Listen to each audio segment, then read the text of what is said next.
Hello. It's another Sunday night, and we're here to do some super chats. So, Yeah. I'm not even going to waste your time with a preamble. I'm just going to get right into it because I know tonight there's quite a few that we have to get through, and I want to give them the attention they deserve. So, Let's go. let's do it! Okay, the first one is from Media Musings, who says, I think, Mr. Frodo, I do understand. I know now. The folks over at Disney had plenty of chance of making something good, only they didn't, because they don't care anymore. Why don't they care anymore, Sam? Because it still makes money, Mr. Frodo, and the consumers will clap at anything. That's very true, actually. We said before, it's just cool that money still has that effect of it has the unfortunate effect of them being like makes money, so whatever. And you're like, oh, but it also has the effect of wait, this isn't making money anymore. Oh no, we might have to actually Yeah. stop making this shit. You just imagine a crazy world, right, where you've got this super successful franchise where you're almost guaranteed to make like a lot of money off every movie, but you continue to make really good products because you care. You know, Mm-hmm. because you hire the right people and everyone's like working in harmony and they really want to do the best possible job that they can because they've got professional integrity. Imagine that. That'd be crazy, eh? It would be. Oh well. I'd like that. I'd like that world.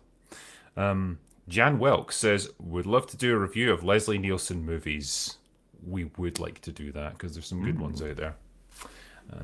Play the High Note says, everyone watch Picard season 3. No. Well, there you go. That's us told. I've seen people raving over episode 9 in particular. Yes. It was strong with the member berries.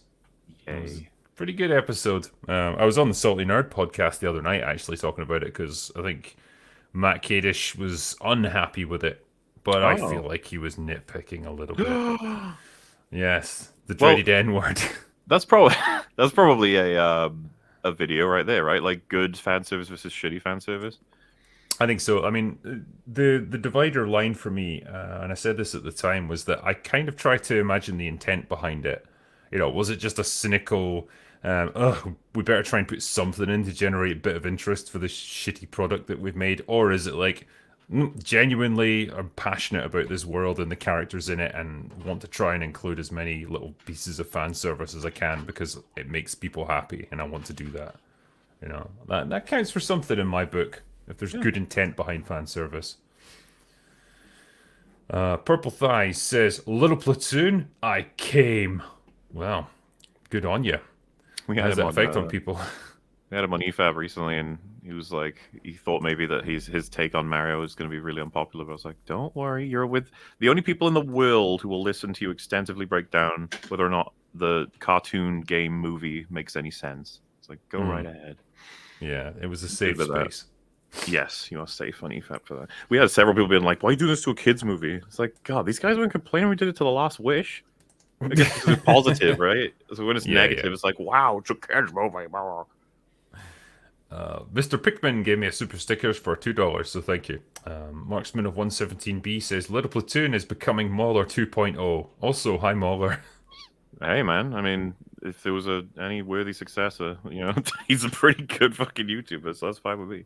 I mean, he's able to put out some pretty lengthy videos. I'm not sure if I'd quite describe him as a longman, but he's getting there. He's long. Well, the thing is, he's just very different than my work. Like, because I watch his videos too. He has a very different approach. He talks a lot more about the meta rather than the stuff in it, but he still talks a shit ton about the stuff that's in it. That's like my almost brand is that I stay almost always out of the meta, but I even can't resist doing it every once in a while. Like Yeah, I guess. almost all of my videos begin with some clip from an interview because it's just always priceless to watch them. It's yeah. I mean, there's some great ones out there, but it gives you a great insight as well into the motivation Yeah, behind the yeah. film. Like, yeah, it's kind of yeah, it's interesting to consider the mindset of the writers when they were creating this. What were you actually going for? What were you trying to say here? It'd be so funny when I finally finish the TFA series. It'll clock in at like fucking 16 or 18 hours long or whatever. Yeah, I think you'll have spent more time talking about it than they actually spent writing it, which is Or impressive. filming it at this point. Possibly, yeah. Unhinged says, "I miss the happy hour streams. I still love you, Mauler. Good. Yeah, good, cool. I mean, There will be more happy hours. Don't worry." mhm. Kevin O'Neill says, "Got to throw a recommendation your way. The Laxadaisy pilot episode. I won't spoil much, but it's a lovely reminder that real art is still being made." Okay, cool. Joseph Stotts says, goat lineup this evening, Drinker, Mauler, and the Saucy Minx. Well, we aim to please, you know. Yes.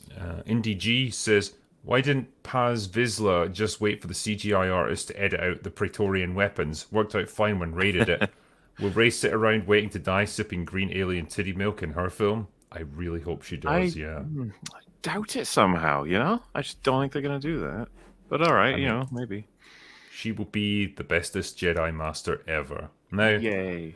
all of this is assuming, right, that her film actually gets made because kind of feels like there's a lot of things that still have to happen in order for that to go The ahead. thing that made me Like, think this is guaranteed is the fact that it was like she was on stage apparently, Ray, right? And she was Daisy Ridley yes. supporting it, and that this was a big announcement. It's like I believe this one, but I mean they've been this blustery about other things before they get cancelled, so I could be wrong. I mean, I think the thing that makes me question it a little bit is if it's such an early stage of development, you know, they still have to have a script, director, casting, then to go into production and all that. I think realistically, by the time this film is ready to shoot, probably Kathleen Kennedy won't be running Lucasfilm anymore. She'll have retired or whatever by that point. I've And heard the so legends that she may retire someday. It's, I inevitable. apparently, yeah. I mean, there could be like we might still be like old men, and she'll still be working there somehow. Like anytime now, she's gonna go. Um, but yeah, if she was to say leave Lucasfilm of her own will or otherwise, you know, I'd question whether any of these movies that have been announced are going to go ahead. I think there might Hmm. be a real rethink of where Star Wars is going because they must have seen the reaction to this. It's not been positive. I think No, I even the mean, trades are like lampooning it at this point. and the same thing's happening to Marvel as well. Like the it's made many news articles. The dislike response to the Marvels trailer, for example, right? Yeah. They'll get their hiccup with Guardians, but then it'll go back down to everyone being like Marvel is dead, dead, dead, dead. Yeah. And when that becomes the mainstream opinion, Hmm. man, it's tough to come back from that. That's the death spiral, really. J.K. Fozel says Mario may not have been a great movie, but the amount of love and respect that it was made with went a long way for me. So part of what we were trying to say on EFAP was that the amount of insane and distant and complicated and detailed references to all of Mario's like tenure is actually insane. Some of the stuff in there, you know, when they say like this is a movie for kids, so like why do adults care about it? It's like no fucking way. When there's like 100 references to things that kids don't even know existed, that this is only meant for children. Like this is meant for everyone to enjoy, and it's kind of cool. Some of the details that they got in there, it's like good job. Well, it's like we always say, you know, the secret for a good kids movie is recognizing that their parents have taken them to the cinema to see it, and so you Yeah. need to like, you know, jokes and stuff that are kind of just for the adults, but like the kids can laugh along with it as well, or little references and stuff. The best kids movies are the ones that operate on two levels, and I guess that's what they were going for with Mario as well. There's a lot of like deep lore there for people that were playing the games way back in the 80s, but like kids can also just appreciate the you know the Hmm. action and the bright colors and the cutesy characters and all that good stuff. So MJ Skyver says, touching grass before nodding off for several hours before my next shift starting way past midnight. Jesus, that sounds rough, man. Cheers, Drinker, Longman, Little Platoon, Critical Doggo, Lawtube Pope, Razor, Bar Mods, and Chat. Thank you, man, and appreciate the donation. Yeah. Vinyl Morpheus says, love to see Razor return. Just got my copy of Death Mask the other day. Also, your Western video was phenomenal, my brother.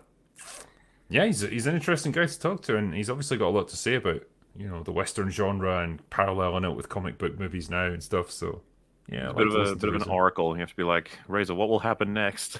It's Yeah, like it's all gonna fall apart. yeah. OMG Puppies says the Chinese series of Three Body Problem was a bit slow, but in episode 29, amazing effects scene, cargo ship in the Panama Canal passed through a grid of molecular nanowires, 8 minutes of mayhem and gore. Hmm. Lovely. That sounds good. Yeah. Did you ever watch that horror movie? I think it was Ghost Ship, and it I've starts heard of off with it.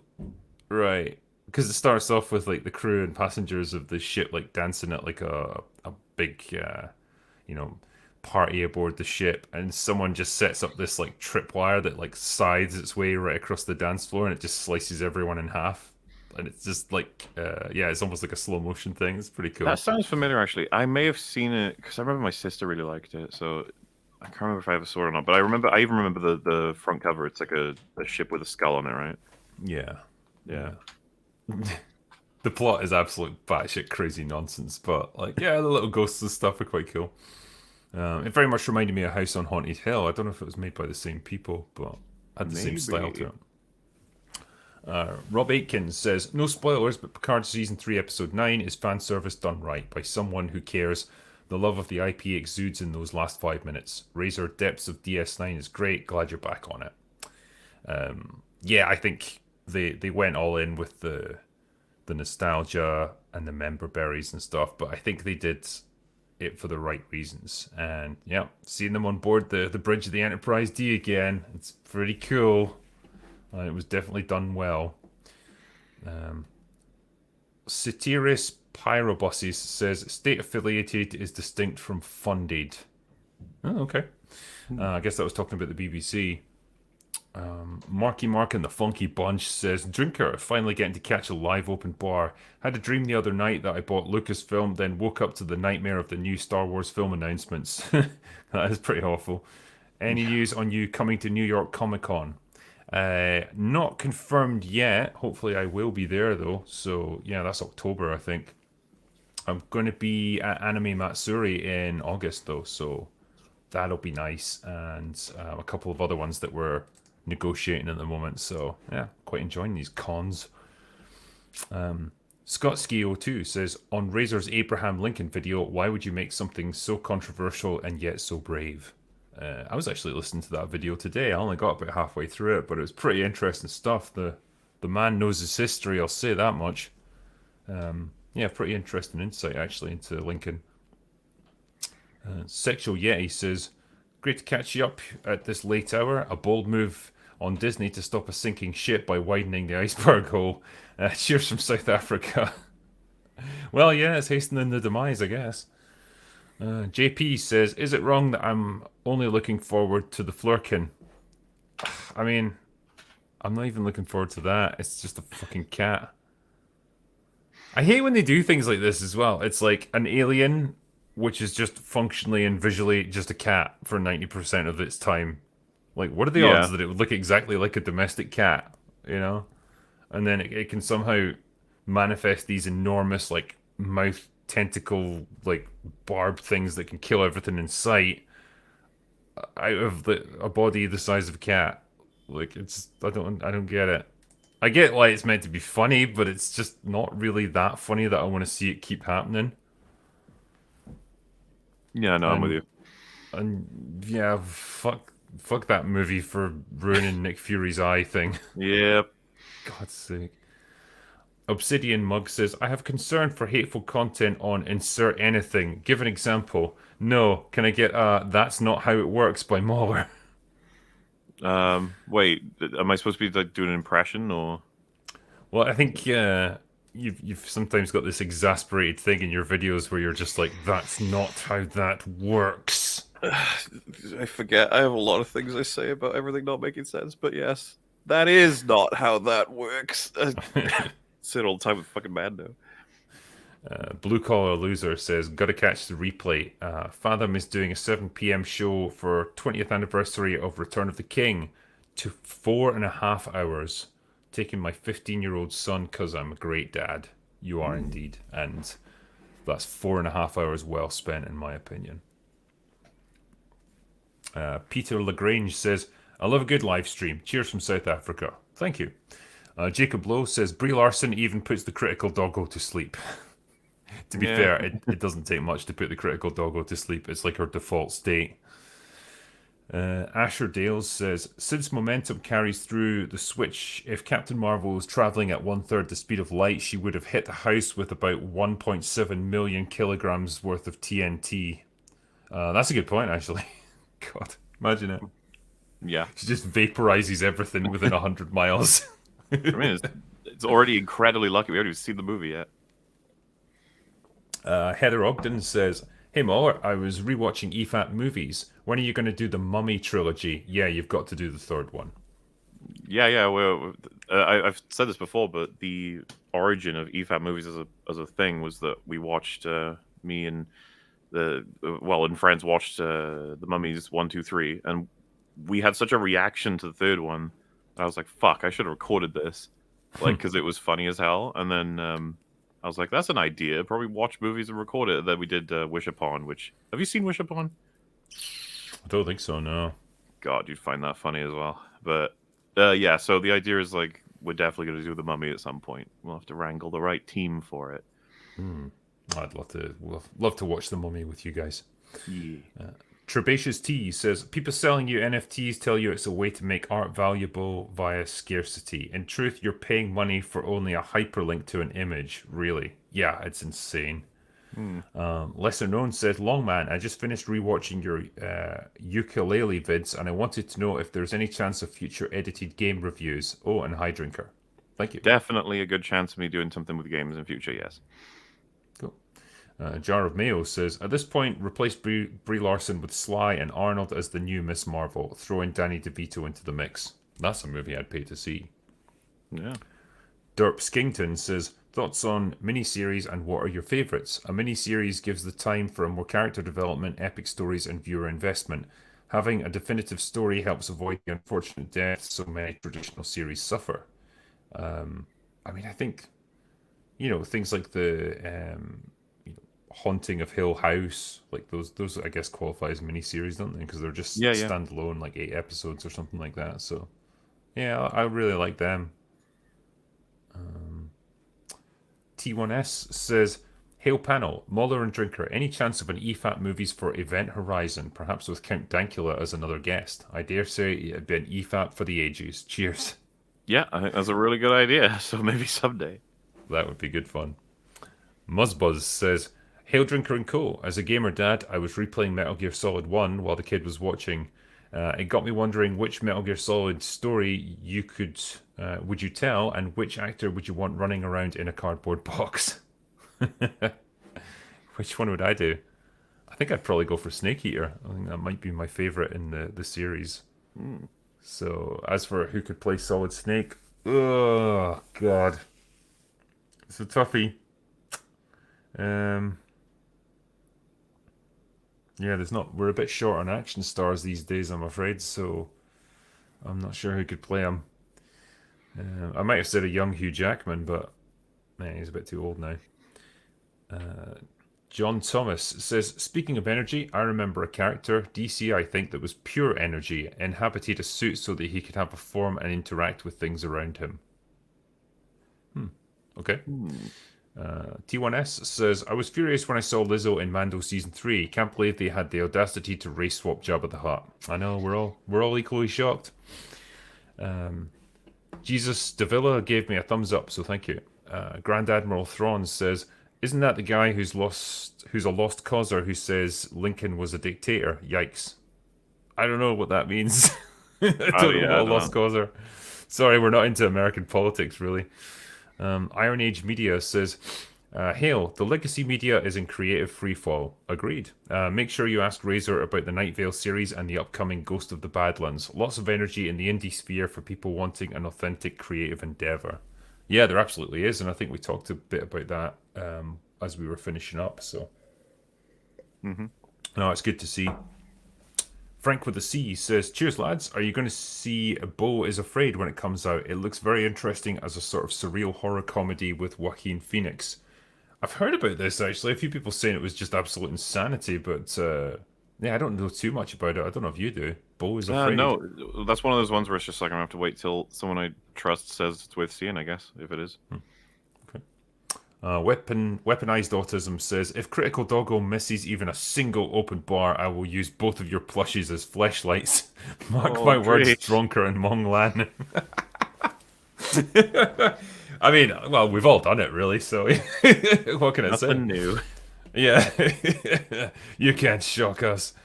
The Rio God of Rage says, I don't think Arcane is a good example LOL had years of lore behind it. The games might not have story, but lore. Mario isn't like that.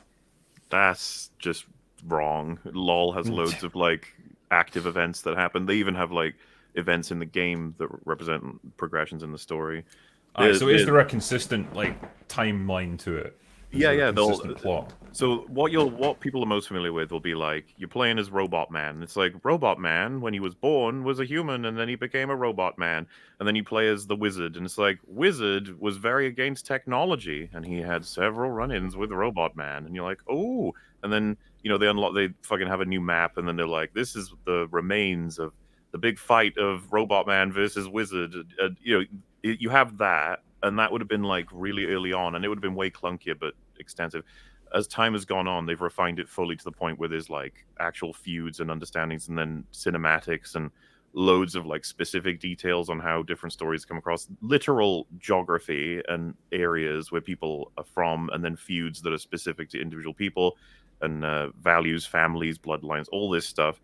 They've snatched up a whole bunch of it, removed a shit ton of ideas they had, and added in their own. Arcane is refining LOL's attempt at having some kind of story. Mario, you could argue, could have had the same treatment. It didn't, and I mean that as a bad way.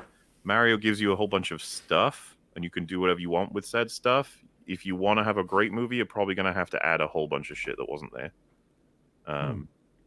Like Last Wish, if you had a story about I don't know if I say this, it sounds too heavy for children, but I mean clearly it isn't. But if you had a story about death, bravery, and what does a life lived mean, and different characters to accent it or act as foils and stuff. You can do that in probably a Mario Bros. Movie. They made it about the power of brothership or something, as well as several other things, but it's not particularly deep. It's pretty thin, and it's fine, and it does its job. Hmm. Arcane is on a different level. They've like I said, it'll always be my example for like as someone who played LoL forever and read a whole bunch of the lore. It was embarrassing. Seeing Arcane, I was like, holy shit, this is a step up. Hmm. Can't argue with that. Hierophilos says Final Fantasy movie but based on 8-bit theater. Do it. Revan says when you're single and you're trying to attract a partner, it's important to project the qualities you desire, which I understand, but boy oh boy have I had to screw a lot of dudes lately. I mean, well, you gotta do what you gotta do, I guess. Thinking Man's counterpart says perfectly reasonable to critique the Mario movie and talk about how it could have been better, but there's no reason to drop a steaming turd on the people who like it. Looking at you, Platoon. Well, Well, I mean, he's got his I take on almost it. want to defend him. I would be like, because is it okay that he shits on people who like Mando? And you might be like, yeah, no, actually, there's a couple people who do. They're like, is it okay to shit on people who like Ant Man?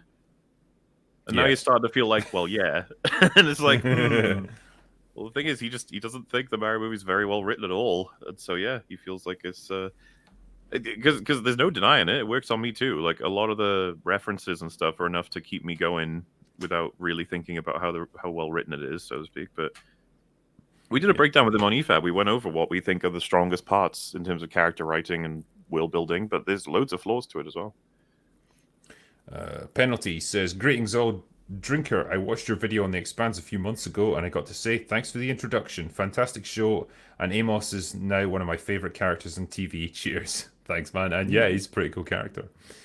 Josen Potaco says, Drinker, would you do a stream with Destiny? He watched one of your vids and had some criticism. I think it would result in an insightful discourse. I mean, potentially, I guess. Good Not work. like desperate to rush into a debate with people or anything, but yeah, it's always interesting to exchange ideas, I guess. Yeah. James Pond says, might be unpopular, but Iron Man was a blessing and a curse. It was a blessing as it helped kick off the MCU, but Disney used its formula and their own politics to destroy all of our favourite franchises. Dude, I It's wish just, they were using the Iron Man formula. I don't know. It's such a weird one to look back on now. It's like the MCU before it was really the MCU and before it was Mhm. owned by Disney. Like the whole vibe of it is so different from what we've got now. Yeah, a lot of people put it this way, and I think this one's a little bit more accurate. You have Iron Man leads into Iron Man 2, which is already getting to be more formulaic and less like creator driven, but that was back then. What that means now is different. Then you get Avengers, and everyone's like, "Fucking hell, that was awesome! Like what a crazy thing you just did and achieved, woohoo!" But then you get Age of Ultron, and it was like a crushed down and weird iterative version of Avengers One, and it sets up a whole bunch of stuff. And I think that was more the beginning of the end, maybe like this attitude of like we got to keep this going forever. And so then Hmm. you stop telling stories and you start telling that thing they started doing where it's like look forward to the next thing all the time, never actually care about the thing itself. Hmm. And then a lot of trying to replicate the format that Joss Whedon did, but without him. Yeah. You find that a lot of people end up saying that it's like it's not quite well. It's his fault and not his fault in that when you try to have witty characters like him, you end up with like the faux wit that's in like Taika Waititi stuff or even like MOM and Ant Man, right? Like these jokes that don't land and everyone has to like constantly undercut every event that ever happens. Well, I think it's a symptom of just doing the same thing for too long. Like you keep replicating the same idea. Like eventually, certain elements of it are going to get more exaggerated with each iteration till like what you end up with by the end is almost unrecognizable from what it started with because like it's become a parody of itself. And it Yeah. just a lot of it just comes down to um, doing it for too long. In much the same way that like if an actor plays the same character for too long, like some long running TV show or whatever, like they become so exaggerated from what they once were that you barely know who they are anymore. That's what I'm Maybe saying. that's Like if part of it. if they were copying Iron Man right now, that'd be great probably, at least by comparison to what we have. It's like any new writer or director that comes into Marvel should just be like sat down and forced to watch those Phase One Yeah. movies. It's like okay, just this is what we're aiming for. Okay, this is our benchmark. The good old days. Robert Kearney says, joined late as we were having drinks at our local watering hole. Yeah, you don't have to apologise to me, mate. I appreciate that one. Hmm. Just wanted to know how your movie's coming along. It's coming along very good, actually. We're gathering pace now, and we're going to be doing a live stream with uh, the Kickstarter backers, Patreon subscribers, like so it's going to be like just for them basically, giving you an update, chat with like the producer and the stunt guy, and yeah, give you a real insight into what we're doing behind the scenes. Mage Leader says they should make a movie out of the first Mist book. I'd watch the hell out of that. That'd be quite cool, actually. Vince Danley says, Drinker, can I get a shout out to my friend, Navy hero, and fellow Scotsman Stephen Buster Brown, who sadly died last month of cancer? Oh, I'm sorry, man. He was my best mate, and we spent many nights getting drunk and watching your channel. R.I.P. Buster, love your show. Oh, I'm sorry to hear that, mate. And yeah, rest in peace, Stephen Brown, Buster Brown. Sorry, sorry to see that what's happened to you, man. And yeah, it seems like you were well thought of by your best friend there. Steve Z says, when it comes to video game adaptations, I would love to see a Fable movie. Well, you might do eventually. Yeah. Ransom G says, if the MCU was still good, nobody would want it to end, despite the quantity. It boils down to how good it is. It's sad that it died needlessly. Yeah, I mean, we've talked about it a lot. Edit Man Regs says, I think Nintendo will last a long while with their video game adaptations because they have a massive fan base that they've built since the late 80s until today, so I don't think the trend will burn as soon as possible. I agree. I mean, they obviously know what works, and they've been able to keep it going this long, so Yeah, I think it's. there's more longevity, I think, in video game adaptations than I was about to say comic book adaptations, which isn't true, but the way that they've done it, it's true. Like the way that there's so little variation, Yeah. when there could have been loads, but they just didn't quite get it. Yeah, why can't we have more movies like Watchmen, for example? Exactly. They would, dude. It's insane how different the movies could have been, but they never made them. Fucking when Joker came out, people were like, "Whoa!" And this is counted as a superhero movie? Question mark. And it's like, well, kind of. You could see the lists for that, and it's just like, why didn't you go nuts? Why didn't you make all kinds of different things? It's like, Hmm. well, not reliable, not safe. And it's like, look where safe has gotten you. Yeah, this is what you've become. Timothy Finch says, see the trailer for Pixar's Elemental. Absolute trash. If I have to get lectured about generational trauma again, I'm going to generate some trauma. I haven't seen Elemental. No, I haven't seen the trailer for it. Yeah, I mean, it sounds if it's Pixar, yeah, I'm not expecting great things.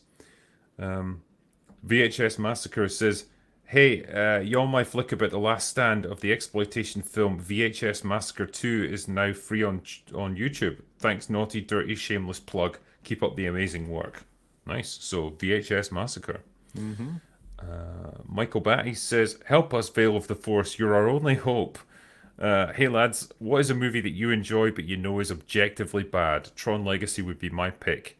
Mauler, wow, a gun. Welcome back, doggos.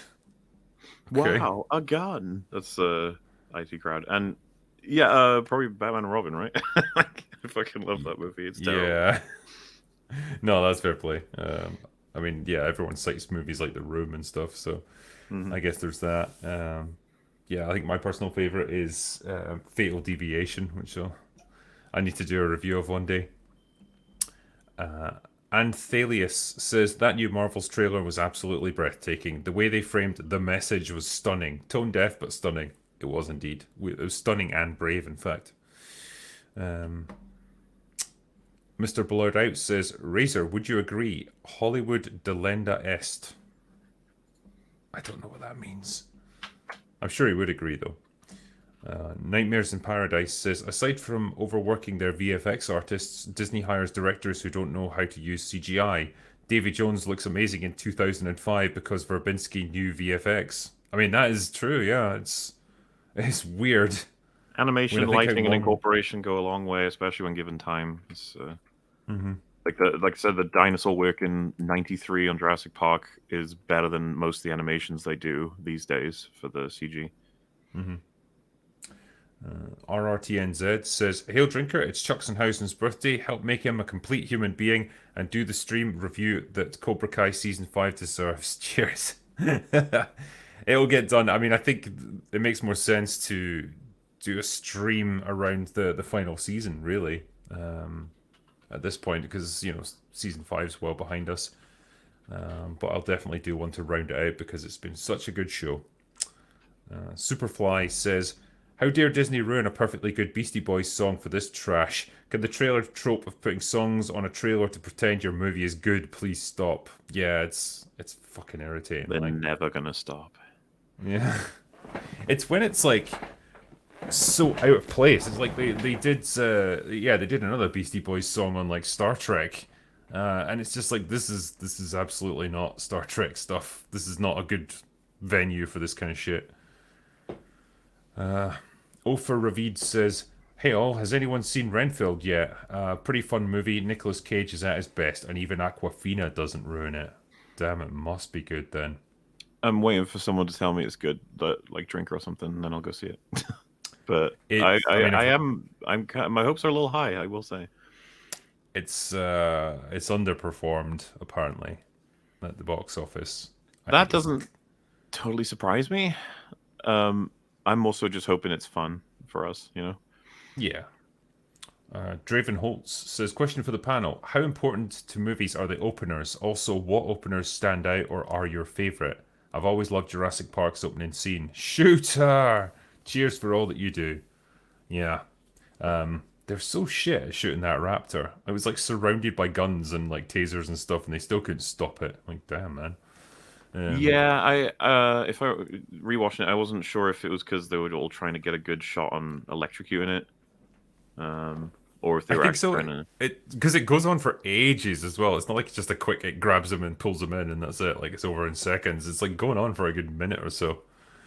It's the power of a raptor. Yeah, they just don't give a shit about electricity. I suppose doesn't work on them. Openers. I mean, the classics are like Jaws. That first Yeah. death is just really cool, really well done. Hey, even Star Wars, right? Yeah, yeah, iconic, I guess. Trying to think of more recent ones. What's good openers? Um. Well, The for Matrix had a good one. That set things up quite nicely. oh yeah, I mean, I end up saying like an opener is super important. That you kind of want it to like in one scene almost represent the whole movie. Hmm. in terms of points that are being made. It's not quite the opening, but obviously Saving Private Ryan's D-Day is quite impactful. It's like just after the opening scene. They did an okay battle scene there, I guess. Yeah, it's It wasn't bad. some people remember it. Yeah. Stolen Chant says, "Have any of you guys seen the Korean Old Boy? Crazy good action movie, not the Hollywood remake, but it's not. It's got a really messed up ending. Yes, I have seen it, and it's really good. I love that movie actually. Yeah, And watch the old and the new. The new is horrible. yeah, that final smile that he does in that final scene, it's so good. It's just like that's a man who's remembered everything. Mm. Ugh. Hostman Socrates says Razor is right. Lizzo makes the perfect Death Star. She shatters the planet when dropped from orbit and then eats the remains. I know it's the perfect weapon, really. Wow. Grand Darkfang says Palpatine, sweet baby, all aboard the Star Wars hearse. I would say so. Yeah, it's Yeah. time. Confucius says new roommate when I gave them a copy of Key has a Star Wars rap. Man, I love Star Wars. The Last Jedi was the best Star Wars. Felt like a throwback to the OT. I smiled like Arnold in T2. Higher rent or a TLJ fan? Choices. So basically, yeah, his roommate is a TLJ fan. What would you do? You know, ask them what they liked about it, and then see if it if they acknowledge some other bits of information. Like and then if they don't have the conversation, no problem. We won't do it. I'm just curious about what it is you want to praise about the script, and how that settles against other stuff, I guess. Yeah, nice and chill. Simon Grindle says all art is discipline. Taika displays little. I mean, yeah, he's not the most focused of directors, I guess. Mm-hmm. Yeah, it must be great to be him though. Just do whatever you feel like on the day. Just see what happens. Adrian Fault says, "Dear panel, it hurts my satisfaction of a story when I empathise with the antagonist more than the protagonist. Is this considered a writing problem, and what tips do you have for writers to avoid this?" It's an interesting one actually because I don't know. I find myself subconsciously wanting to empathize with the antagonist. I don't know. I just always want to see their point of view because they're always so much more interesting than the Yeah, and protagonist. you could make a story where like the hero is a bit selfish slash does it for the prestige, and that the bad guy has some form of a point but does need to be stopped.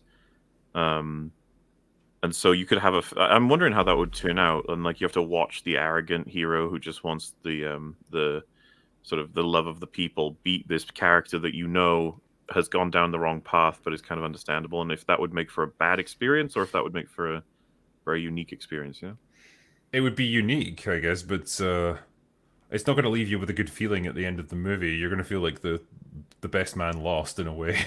Yeah, So no, that's the thing. It's just that it's complicated, right? So a lot of people are like, oh, you always love a happy ending, and it's like, well, there are several movies that don't end on a happy note that's true. necessarily, that can be really effective. So yeah, it's a tough one. That's definitely not a safe thing to do, but it's I'd be tempted to check it out, if it existed like that. There probably is something that's like that. 200 Watt Studio says Lizzo was originally cast as a Hut, but they decided to go CGI instead, so they gave this role. That's fair play. Andrew Valdez says, "Love you guys. If channel recommendations are not allowed, don't read my next chat. If they are, thank you. Everyone should watch Laxadaisy. In this age of just garbage from the mainstream, these indie projects deserve the money and the time." Well, there you go, Laxadaisy. Hmm. Charlie Masters says, "Hey all, for guys who berate the shits in Hollywood, please tell me you guys watch Succession. If not, you are missing out on a modern classic with A+ writing."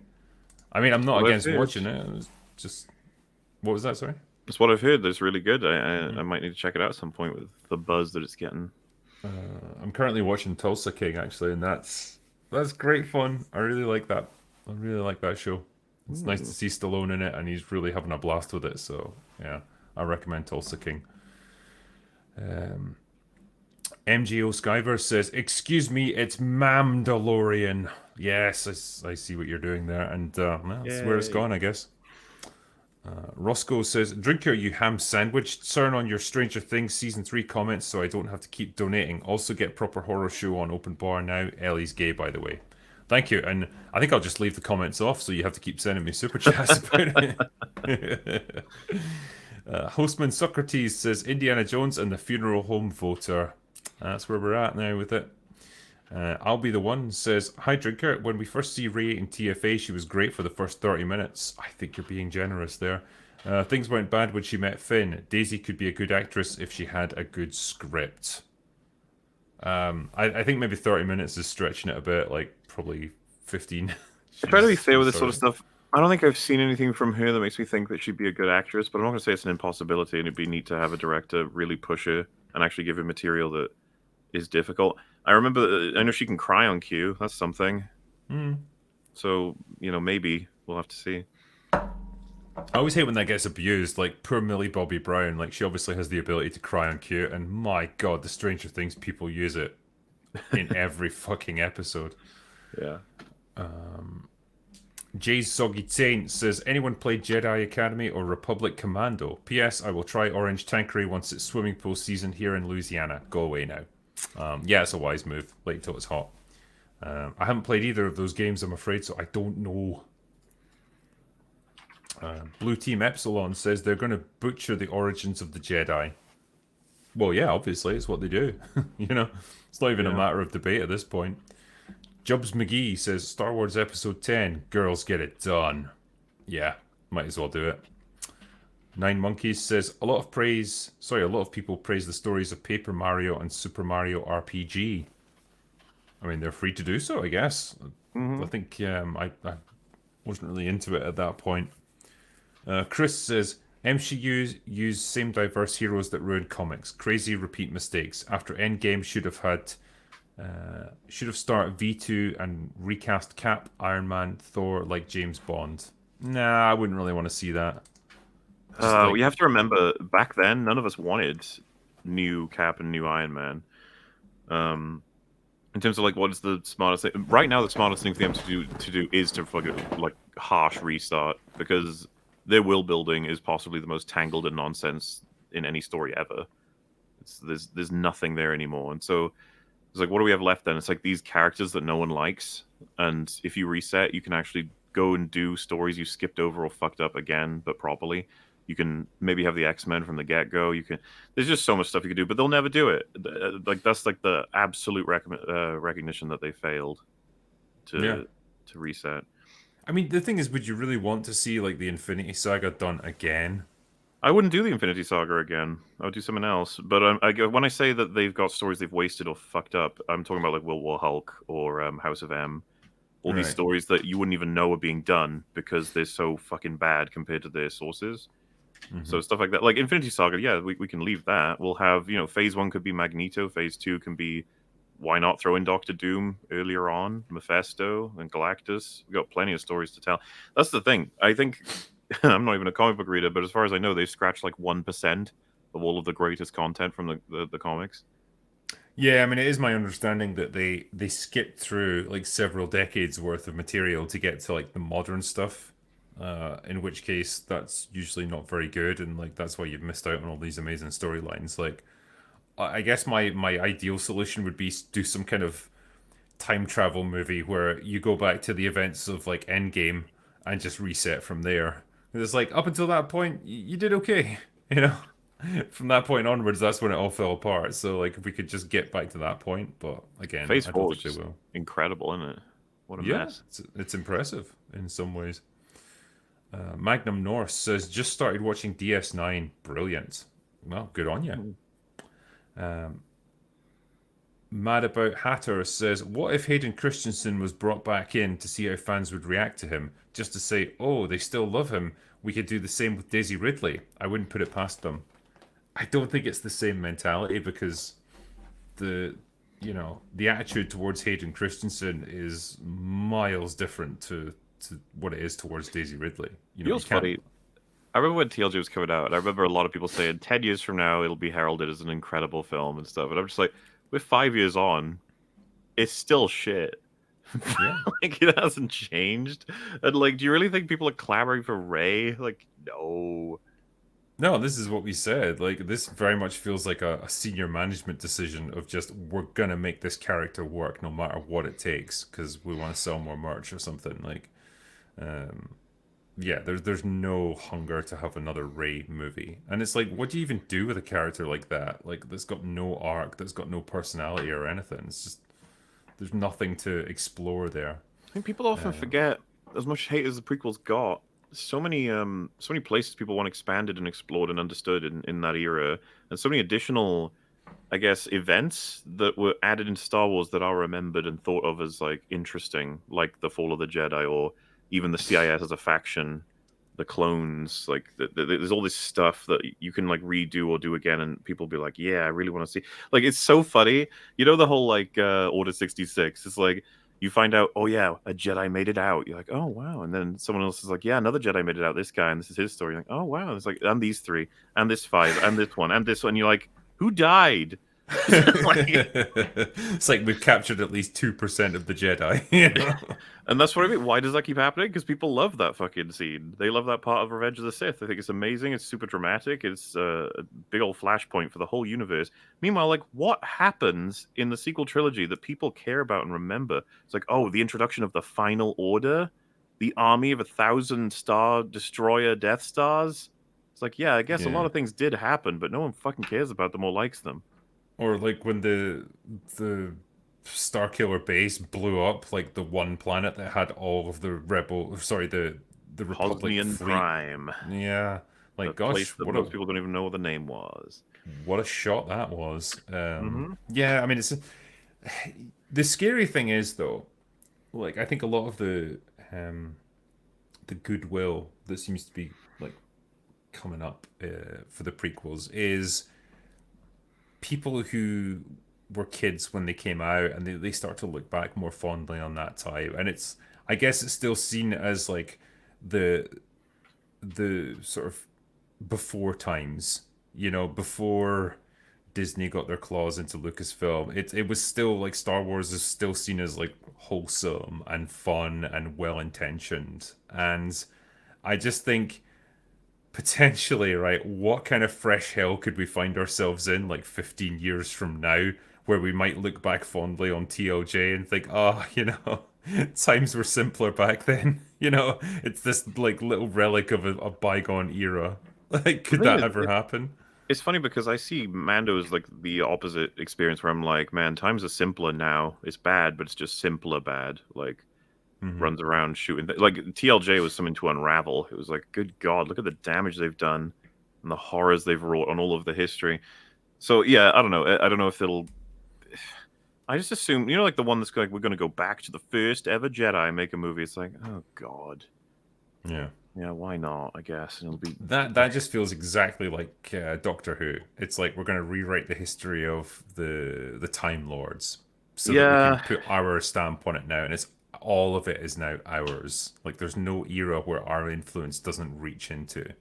and you almost want to be like, you want to go to him and be like, look, I know you want to find a way to have a hook, but can you just have like an interesting story to tell about a guy or a girl, whatever, just someone doing a thing in the Yeah, universe? Can we just try that? See if you can nail that. yeah, and it's like, and if it doesn't stand on its own merits, well, here's a crazy thought: maybe you're just not very good at writing. Maybe You know, like maybe that'd be that's the ridiculous. You reason. suggesting that all the people involved in all this stuff has been bad so far? And you're like, yeah, you're really bad at picking them. I'm just Yeah. saying. Jedi Brooks says, Indy's old, by the way. Yes, he is. Yeah. Mad Dog Gamer says, very unrelated, but question for Razorfist. How do you feel about Bloober Team remaking Silent Hill 2 and openly admitting that they're going to modernize the story? I mean, I don't know how he feels about it. That seems awful. Like, isn't Silent Hill 2 considered like the best in the series by far? They're also a team that I have very little respect for. After there's a video by I think his name is Bob Vids, not to be confused with Movie Bob, who made a Yeah, video don't do about that. Bloober Team and how much the way that they make their games and what they did with patents and stuff. They seem a little slimy. I Hmm. recommend go check it out. Okay. Lazy Titans says Charlie Cox will be the Henry Cavill of Daredevil Born Again. I mean, it really seems that way. What is it with these really nice British actors that just get fucked over by Hollywood studios?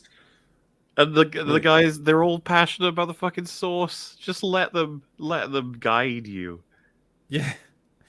Imperius says, "What's up, open bar homies? Quick question, since my username is based off a video game character. If I were to start uploading videos with this name, could it be copyrighted?" What, the name? No, Um, as far as I know. Like, I can't think. I'm trying to think of an extreme example. Could you ever? I mean, like if your name was, if you uploaded as like Luke Skywalker or something, maybe, I don't I know, think but even then you could probably get away with it. I'm not actually sure. yeah, I would say give it a try and see what happens. But I can't imagine there'll be any issues with it. To be honest with you, though, wait. So have they given you the name? Yeah, Imperius.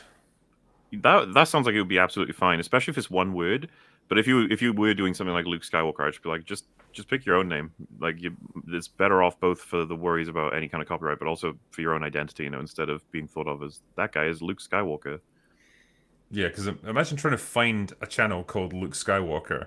Like type in Luke Yeah, Skywalker into YouTube search. Like, yeah, you ain't gonna find much from that. I remember saying Destiny had that issue because he'd named himself Destiny, of course, and then the Destiny game came out, and he said it fucking ruined his SEO, as you can imagine.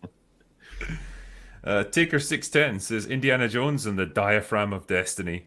Yeah. Clear them out says Indiana Jones dialing for Dignitas. Ooh, that was a good one. Mm. Adam Wofford says all four titles of Jones movies were about things that everyone has heard of: the Ark of the Covenant, the Holy Grail, the Soul Stones. What the hell is the Dial of Destiny? Yeah, what the hell's the Crystal Skull? Like nobody really give a shit about that. I mean, the Soul Stones I could kind of argue as well. Like the Temple of Doom, that was a bit of a weird one. Jim Criglington says Harrison Ford is so old that they had to de-age him for the current year scenes. Media Musing says Indiana Jones and the Demise of Dignity. Indy's old, by the way. These are amazing. He is Uh, old. I'm sure they'll let us know Grant's, several times in the film. yeah. Grant says Ryan Kinnell says this Indiana Jones costs more than all the others combined, I think, before adjusting for inflation. I have heard that it's a $300 million movie because they have been reshooting after reshooting and So that means it's it's not going to be as working. good as all three of them put together, right? Clearly, yeah, because the more money you Sweet. spend on something, the better it gets. Oh, that's awesome. Timmy04 says Mahler, top five favorite episodes of the IT crowd. Ooh, I think I quite love the one where, the internet, where they trick Jen into thinking that Brick is the internet. So that'd be. I don't know if I'm picking that just because of that one joke or the whole episode. I think it's more than just that. But that's actually kind of tough. Probably the one where you switch. When Renham dies, or fuck, I'm mixing them up. My Renham, the switch over of the two actors, the funeral and stuff. I I was am I talking am about. not an expert on the IT crowd, unfortunately. I'm sorry. It's the thing is like I love all of it, to be honest with you. There's not many episodes where I was like, oh, that one wasn't funny. The favorite episode's got to be the I'm disabled one. That one's a fucking classic. I And have seen that bit. Gay the musical, like that's all in that episode.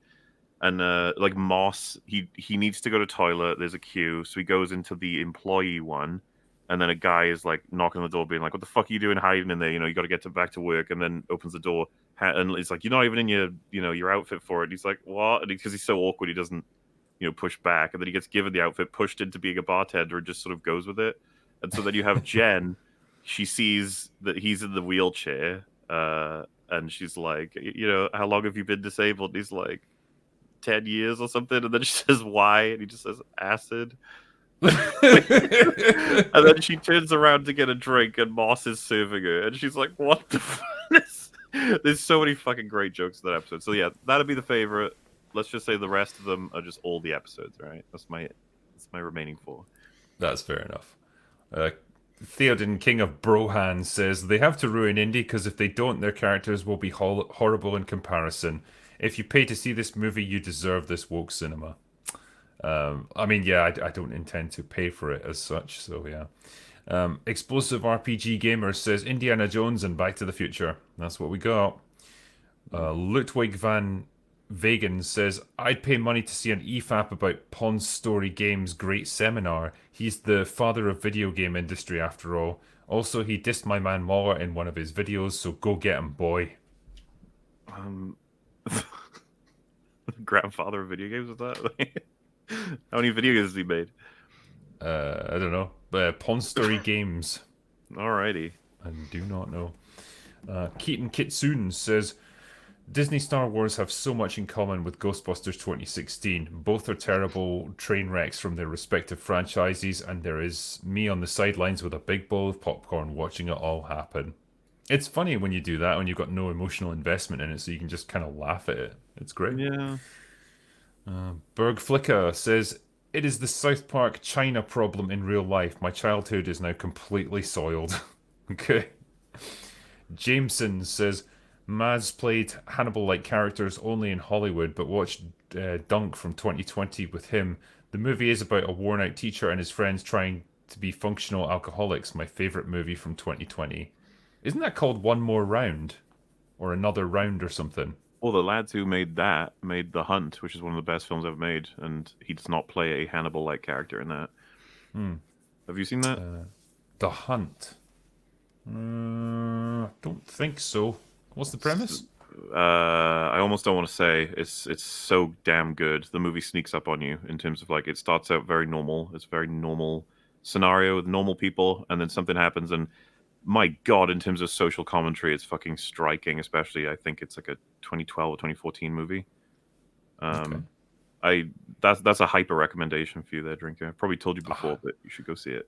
A hyper recommendation. Well, I can't turn that one down then.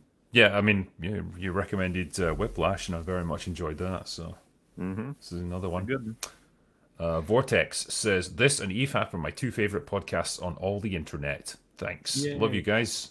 Thank you for all your hard work in the fight for objectivity. Critical Doggo also out here speaking facts. Yeah, Hell she yeah. made a lot more sense than I did. Robert Kearney gave me $20 so thank you, my friend. NDG says, Give him hell, Indiana. I'm willing to bet you anything that's the only appearance of Jonathan Rhys-Davies in this movie. They just threw it in the trailer for hype. I mean, the first trailer gave us more of him, didn't they? There was a bit of a heartfelt conversation between him and Indy. But yeah, it all seems like it's just one scene, so yeah, I wouldn't be surprised if he's just a little cameo. Mohammed Albani says, Is there any way to make the next Star Wars movie good? No. Not unless there's completely different people working on it. Yeah, you need proper writers and directors who give a shit about Star Wars. That's going to be step one. So let me know when that happens, and then maybe. Shane Boatwright says, to quote Kriya, apathy is death. That is true. When you get to apathy on a franchise, you're done. Yeah, the MCU being horribly bad and pissing everybody off isn't what's going to kill it. It's when people just stop caring. Yep. Which is something that happens soon after pissing everyone off. Yeah. A Raccoon City Story says, Cheers, drinker and the crew. The streets of Fort Lauderdale have turned into the waterways of Venice, flooding everywhere, and my car's officially foobar. Shit, man. Sorry to hear that. Luckily, I live on the second floor with a bottle of Shackleton. I mean, that always makes things easier, but damn. Yeah, bad flooding in your area then, I guess. I hope your car's insured. NDG says, also, if you're still doubting that Indy dies at the end of this, just remember that Harrison Ford, notorious for being grumpy as hell, cried at Disney D23. Ooh, that's interesting. Yeah, that could be. Because he, like, out of his two characters, I think he was more attached to Indy, wasn't he, than Han Solo. And so, yeah, that kind of makes sense. Where's the next one? Aurora Uplinks says, I hope everyone gives the short film A Red Light a chance if they ever see it in theaters. I tried to make it really meaningful but easily made. Oh, okay. Well, good on you, man. John Smith says, I'm tired of these grifters who kept saying KK would be out any day now or that Disney is changing. Sadly, some regularly appear on streams like this. I mean, yeah. There's been a lot of predictions from a lot of different people over the years about when she was going, and she's still there, so it's a tough one. Carlos Spicy Wiener says, with the power of hindsight, which is better show, Agents of S.H.I.E.L.D. or any of the Marvel Disney Plus shows? Probably Agents of Shield. I think I haven't so. seen it though. Dearest says, THX1138 really needs to show us the female experience. I mean, everything does, clearly. John Smith says, Brie Larson said she would like to play Samus. Thoughts? Please don't make that happen. I don't think it would, but yeah. I don't Thing is, really know what she's not got enough pull. I don't think to be hired for that.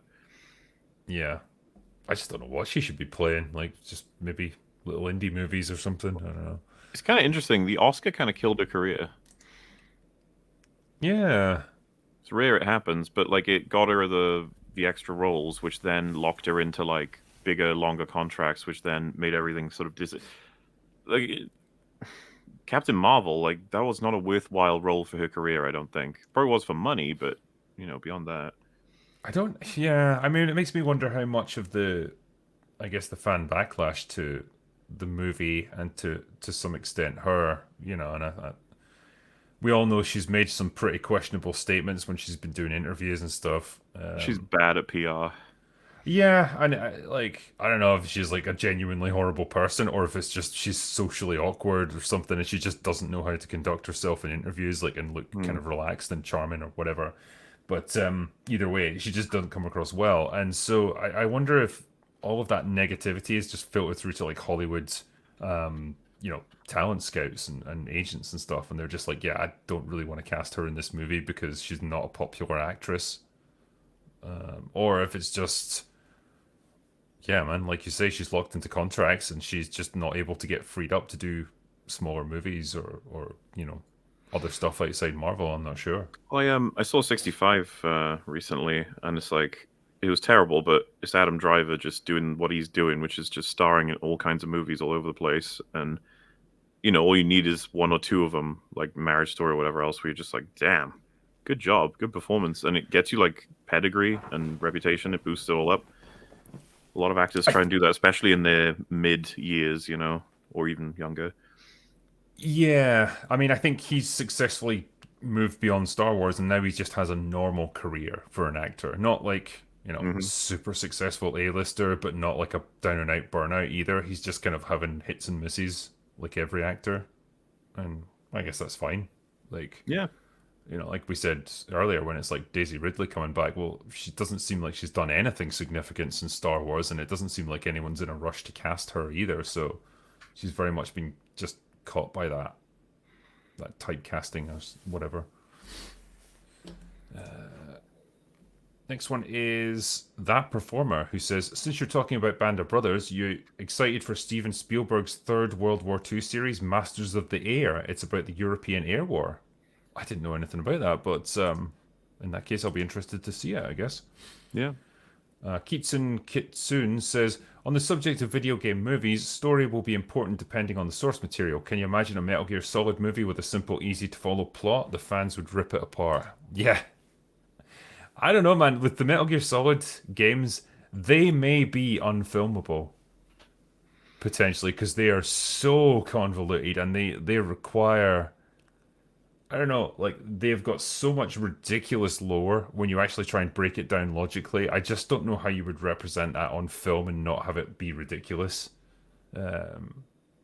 So it could be a tough one. They might potentially be impossible to make.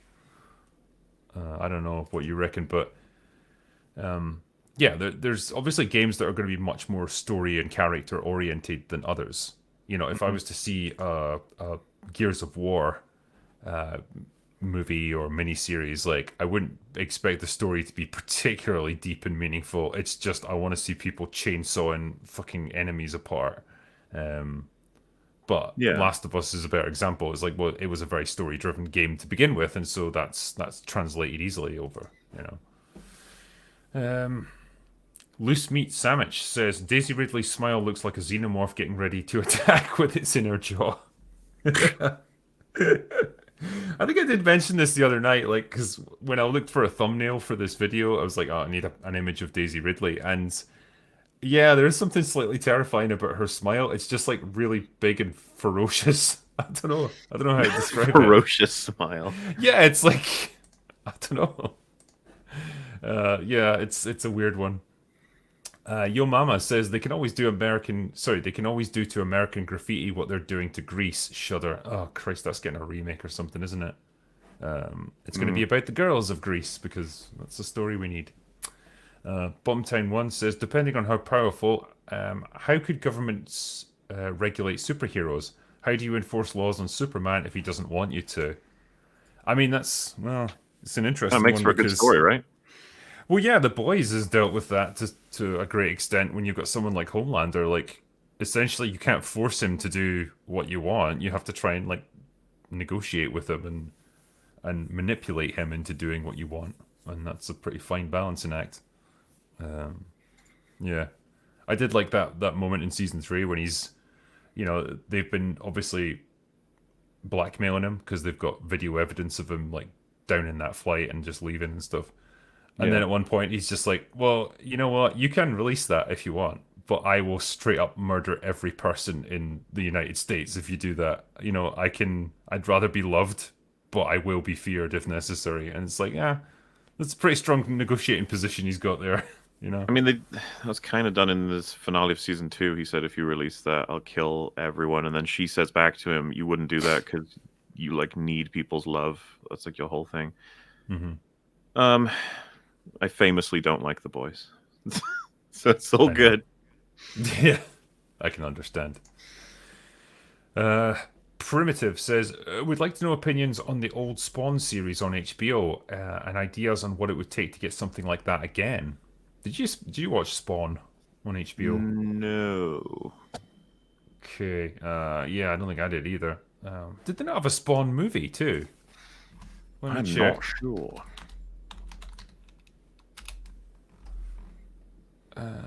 Yeah, there was one called Spawn from back in the 90s.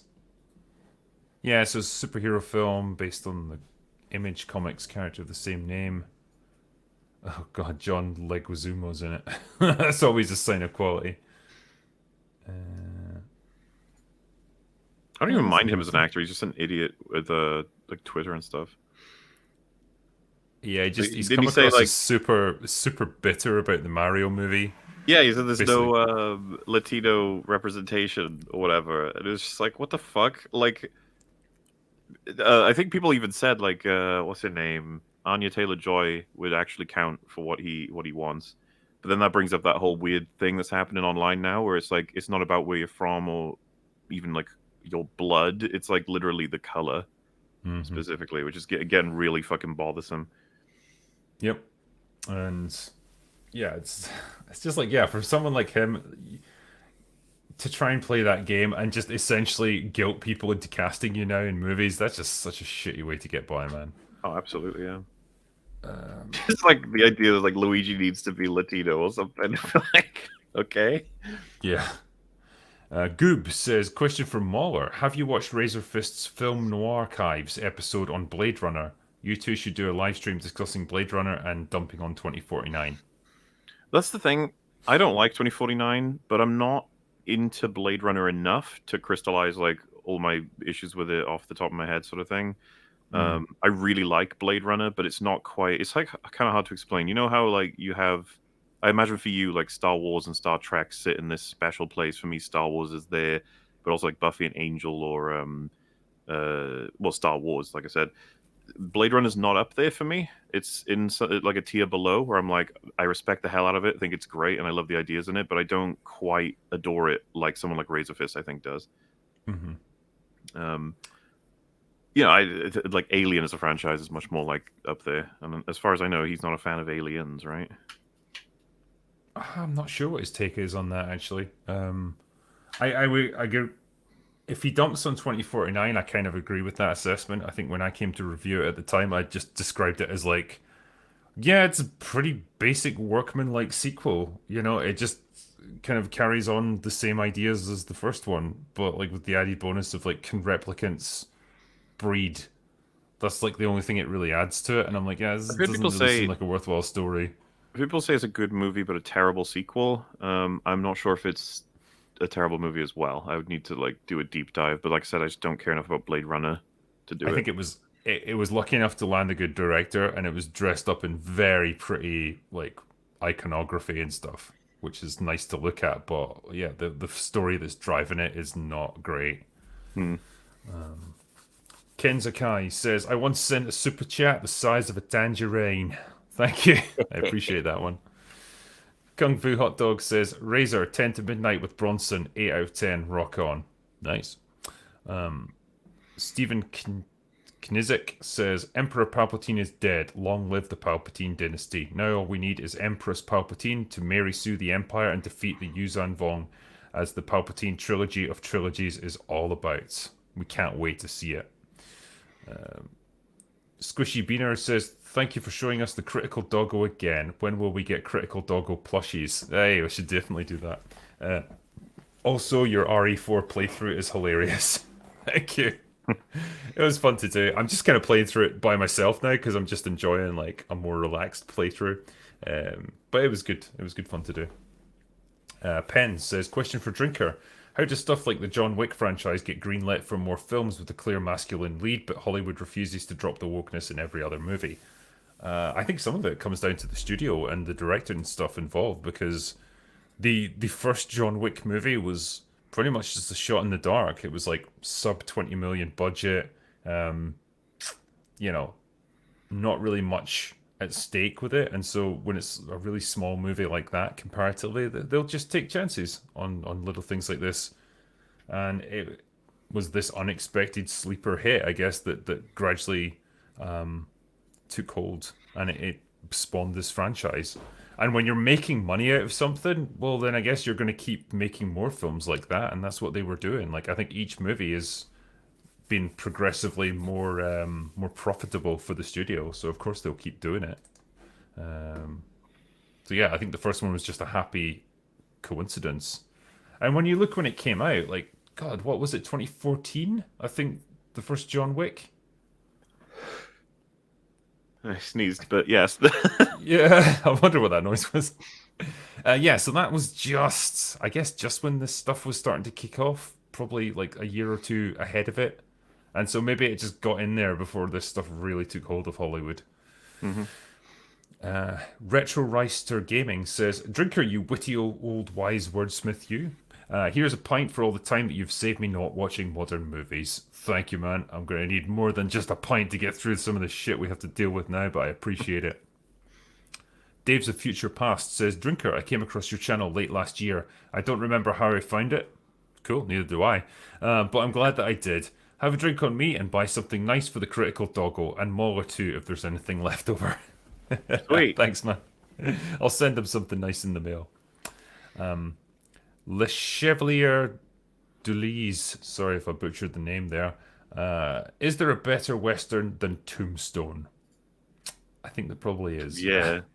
I think I did a happy hour on Tombstone, actually, and like coming away from that movie, I was just like, yeah, you know, it was a pretty decent early 90s Western, you know, and they were pretty thin on the grounds, but I didn't love it. I just thought it was okay. Happy Birthday Polly says, "My music teacher's brother wrote the LA Mario movie, live action Mario movie. He was unalived by a mugger in Jamaica." What? Damn. That's true. That's crazy shit, man. Timothy Torrigan says, "Muller, I watched all of your TLJ coverage. There isn't a single thing about the First Order's insurance coverage on the Holdo maneuver. Why, though?"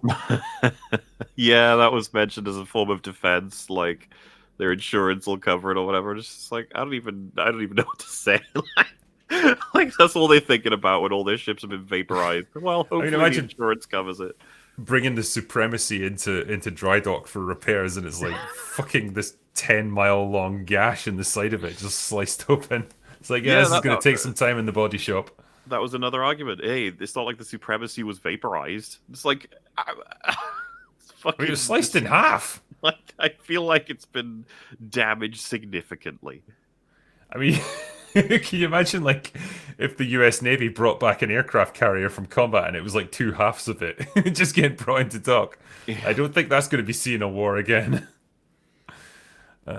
Cliff says, Razor, I watched your Lincoln video and thought, that's not possible. Then I read my grandfather's source records of the Great War and realized a lot of US history is heavily dramatized. Good on you. Yeah, it's interesting stuff, man.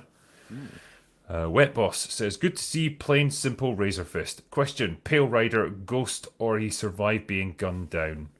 I think he was a ghost. In fact, I can guarantee he was. The movie heavily implies that he is. So I'm happy with that. Kelly says, guys, what's your take on one of the original cheesy superhero comic movies, Flash Gordon 1980? I love it. In fact, it's probably a good example of movies that are objectively terrible, but I love them anyway. I haven't seen it in a bazillion years. Don't really have any opinions. I'm sorry. I got to do an interview with Flash Gordon himself like a year ago, and he was very cool and very nice. So it was nice. Rob Robinson says, I still love the movie Rollerball with James Caan. Hope I have his name right. It's a good one, yeah, and it's very relevant to today's world, I guess. Felix says, thoughts on the announced Harry Potter series? I don't think I could give less of a shit if I tried. I don't care about Harry Potter. Good luck, I guess. Yeah. Hope it's good. Yeah, that's pretty much all we got. Bayou Gold Guy says, Rey is pregnant with new Palpatine. Cheers, guys. That's got to be a photoshopped image that we That's saw. what everyone's saying, yeah, that it's not a real thing. Because they can't have possibly shot any footage for this movie, since they don't even have a script for it. Yeah. Cannon Folderall says, good panel, great discussion today. Cheers. Thank you. It was great fun. That performer says, bringing Grogu back was a mistake. Season 3 should have been about Mando moving on and leading the war to retake Mandalore with Darksaber. Yes! Season 4, he's crowned King of Mandalore. There's your ending. Exactly. That would have been I thought fine. that's what it was going to be about, and I was still going to be, like, critical of what they get wrong, but they didn't even do that. It's just like, wow. Critical Orc Theory says, Razor, why have you labelled us as Sauron funded? Mordor public raiding is clearly funded by the pillaging of loyal viewers. I quit Twitter for this. I mean, I don't blame you. So, James Moore says, have you seen the trailer for The Last Voyage of the Demeter? Looks pretty neat based on the short captain's log from Bram Stoker's Dracula book. Oh, that'd be quite cool, actually. Yeah, I like that idea. Magnum Norse says Grogu tries to groom Baby Yoda, but his force denies his advances and chops his Grogu off for good measure. Ooh, brutal. Damn. Simon Grindle says, imagine a weird Mario film. It's got Mando in the fucking brain now. A weird Mario film like Yellow Submarine. Mario and Luigi ride into abandoned Toad Town like a western. Make Peach the kidnapped Mario Von Trapp to Bowser's children. Not malicious or harmless. Okay. I mean, do it, yeah. Wrong Think Geek says, 2 members of this stream are wearing aviator mirror shades and the other 3 are wrong, especially Critical Doggo. I know. I tried to put shades on her head, but it just keeps falling off. Dogs have just got unfortunately shaped heads for sunglasses. Magnum Norse says, Deanna was super bad. Is this in Star Trek? I mean, yeah. I can't say that Marina Sirtis is the best actor on set. Mikey Angelo says, Lizzo twerks on Gideon while playing Beskar flute. Macrodose says, I would like to hear Drinker wax eloquent on a review of The Green Mile, assuming you enjoyed the movie as much as I did. Very random, but there you go. Yeah, I mean, what can I say? The Green Mile's a good movie, and I liked it. It was very emotional. Yeah, I guess I need to rewatch it and give you a proper review, but I feel like that's one of those ones that, kind of like the Shawshank Redemption, like, what can I add to it at this point that hasn't been said as a reviewer? Like, everyone kind of unanimously agrees it's pretty good. Darius White says, please have Mauler do his impression of the most positive critic in the world. It truly is the most hilarious thing in the world. Well, that's just... it's like hillbilly guy who's like, well, howdy there. Oh, you're a sweetheart. Look at you go. When he's like reviewing Mando or something. Like, they're gosh darn trying. That's what you can say. It's like, oh, he's going to be led by Bo-Katan. Well, she's sweet on the eye, so I don't see no problem with that. See, I would love to have something like that. Something just wholesome, just positive for a change. We all need a bit of it. The Holtonator says Razor on open bar. I'll come back and watch later. GFS Razor, see you tomorrow on Razor Fist Arcade. Nice. Southeastern Kaiju says, hail everyone. Hail to you. Bong Sips says, I always loved how the gun stores in Commando stocked loaded rocket launchers. Yeah, they were fantastic. The 80s, man. Anything went. Robert Kearney says, Anthony Hopkins can't hold a candle to Sean Connery. I'm sure this one's come up before as well, You but can I can hold a just feel your fucking rage. fog light up to him, okay? Wannabe Shady says, have you ever thought about reviewing Demon Slayer or other anime? Western media is depressing. Maybe we should promote higher quality stuff. I have thought about it. I just need to watch it all now. Diano says Connery and Hopkins were both in A Bridge Too Far. They were. That was a good movie. I like I that don't one. think I've seen that. I should watch it. It's a. I mean, as far as epic war movies go, it takes some beating. Like it's pretty much an all-star cast. Yeah. Sachu Sunny says Fincher, Nolan, Tarantino, rank in order and their best movie. Wait, say I think that it's again? from, so out of David Fincher, Christopher Nolan, and Quentin Tarantino, rank them in Mm. order of awesomeness, I guess. Nolan's at the bottom, even though he's got control of my favorite movie of all time. So even still, Mm. for me, It's going to be Tarantino, isn't it? I fucking love Tarantino at his best. Like thoroughly entertaining. But Finch is amazing as well. So yeah, that's kind of the list, I guess. Yeah, I think I'd go Tarantino, then Fincher, then Nolan. Um, Rob Eaton says, I was never into Star Trek. Yeah, I am really enjoying Picard. Bittersweet knowing what could have been. Off topic, I went to Edinburgh for Hogmanay and then headed to Inverness. I prefer Edinburgh. Yeah, I don't blame you. Like, Inverness isn't exactly fucking party time. It's pretty quiet place, I guess. Antrib Singh says Gran Turismo has a live action movie in the works, directed by Neil Blomkamp and starring Orlando Bloom and David Harbour. What the fuck? They say they're taking a Maverick style approach with the racing and all. Like, Gran Turismo doesn't even have characters or a story. It's literally just a racing Well, game. it does now. Such a weird thing to adapt. You Well, know, when you remember they think did about Need all for the Speed, stuff. right? With the guy from Breaking Bad too. Yeah. Damn, that's weird. Oh well. That's the last one. We made it. We got to the end of all the super chats. So Well, well well. done to us.